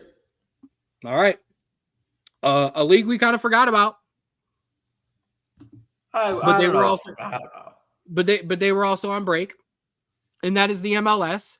Kind of looks similar to what it looked like before we left it off. Inter Miami kind of running away with the Eastern Conference. FC Cincinnati still hanging in strong there, despite losing to Inter Miami this week. And then the Crew have kind of righted the ship. Both New York teams kind of hanging out in playoff contention, Charlotte as well. And then down at the bottom, I mean, still, you see the teams that were kind of there. Chicago, Nashville struggling, DC United struggling. Shout out to Atlanta, though, who has kind of righted the ship and got themselves in playoff contention in the Eastern Conference.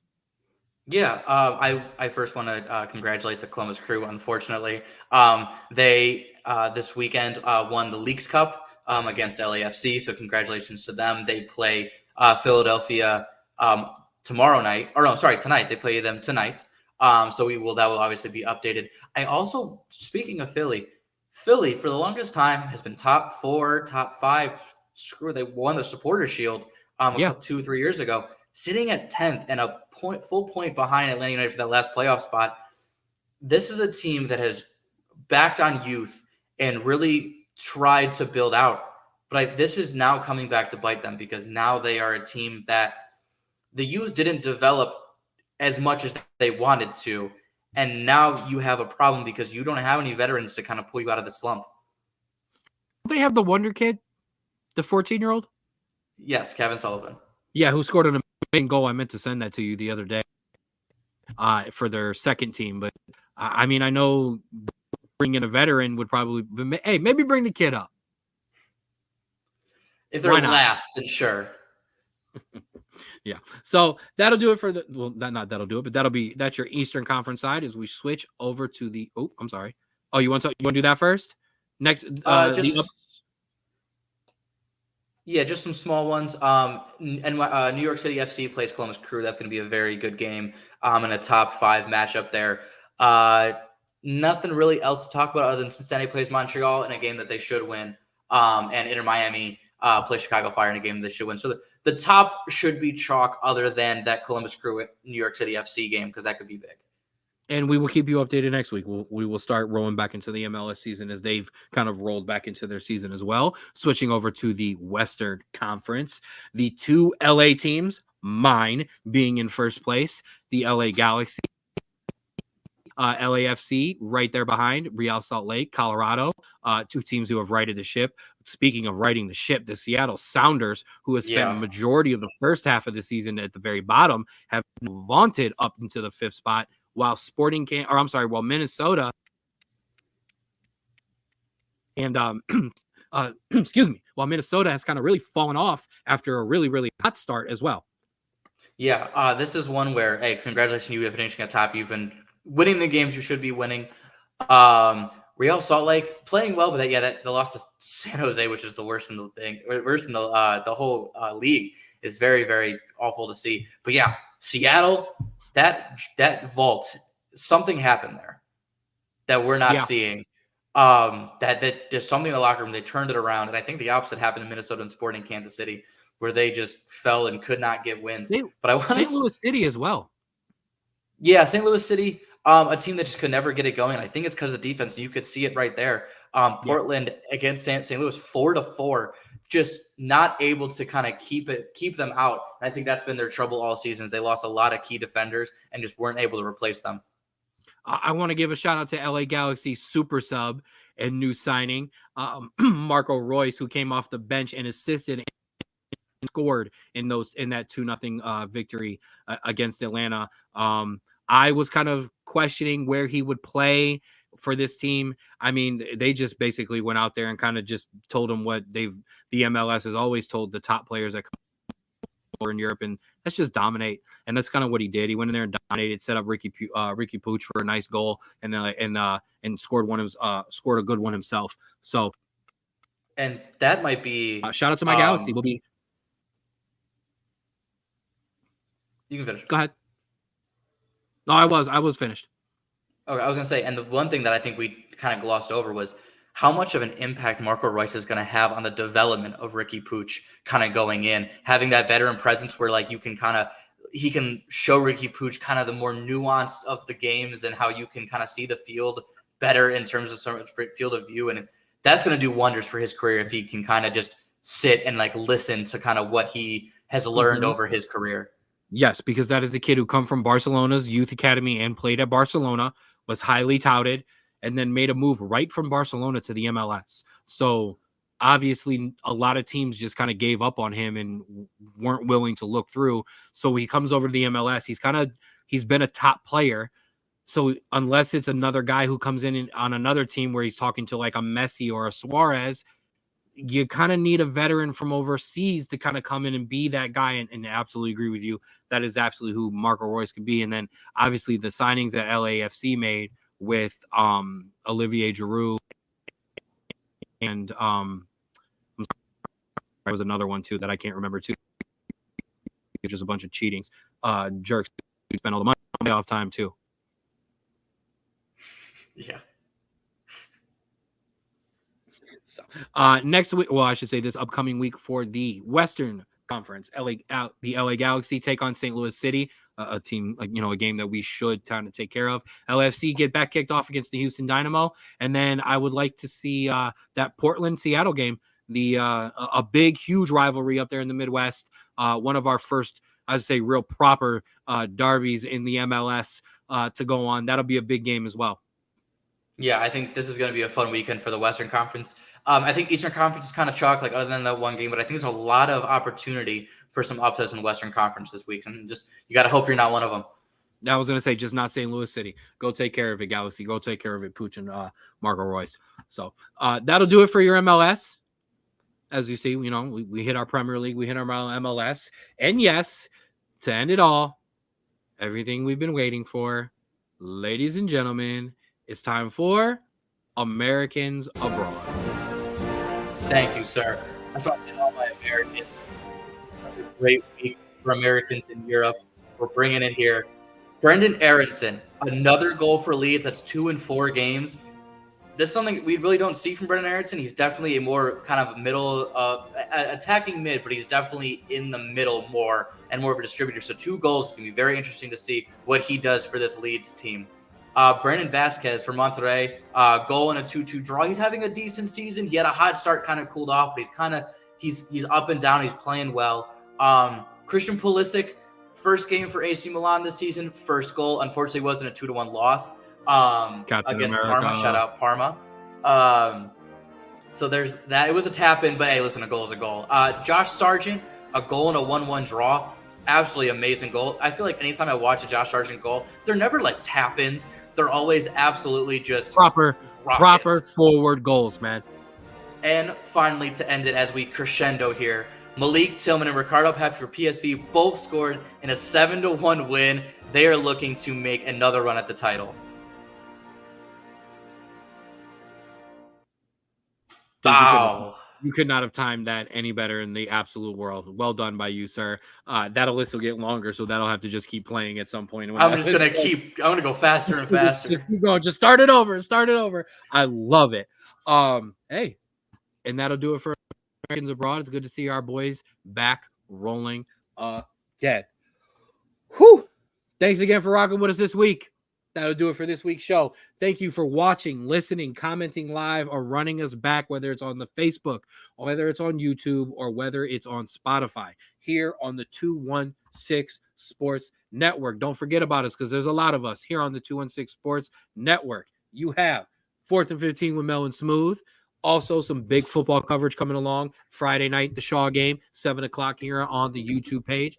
The Jay Rich Show, the Ruler's Minute with Rico McGee, who literally, while we were on the air, dropped another episode. Make sure you go and check that out. Sports Show, Straub Sports Show. You know where you can find us. You find us on Twitter at Straub Sports. You can find us on TikTok at the SBSS. You can find us on Instagram at Straub Sports Show, and of course, you can find us on Twitter. On Spotify, Straub Sports Show. Big shout outs all around. KZ Productions. We're on the YouTube page today. Make sure you go like and follow them, Facebook and YouTube.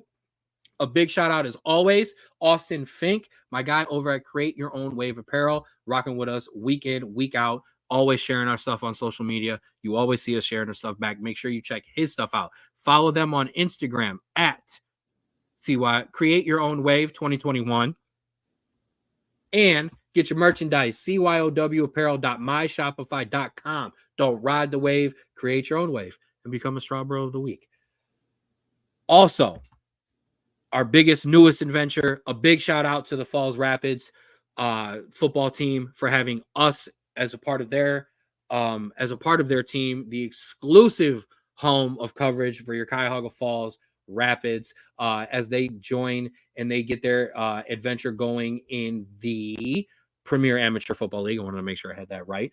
Like I said, we'll be doing all kinds of stuff for them. Check that out. All that stuff coming soon. Like I said, make sure you check it out first on the Instagram page. It'll be on our Facebook page as well. It'll be on my Facebook page, his Facebook page, and the 216 Sports Network page. Whew. Drew, final shout outs. Thanks everyone for watching, for listening. Whenever you do it today, tomorrow, anytime.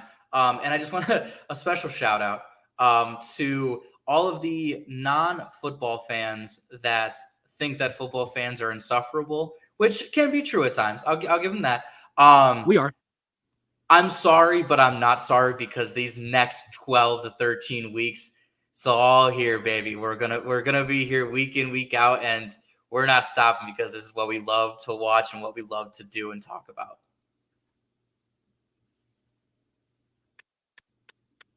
Already just huffing and puffing. Already knows what this is about to be. As I'm sneaking phone games on my at Pumpkin Patch, things like that up in the next upcoming month. I wanted to give one last shout out. We lost legendary coach Sven-Goran Eriksson this week, who died after a long battle with illness. A great coach all around Europe. He spent some time as England's national team coach as well. Sven known that he was dying for a long time now, and spent the final year and a half to 2 years of his life basically traveling, spending time at his old clubs. He got to coach Liverpool in a charity game. So basically embodying what I end this show with every week, which is love yours.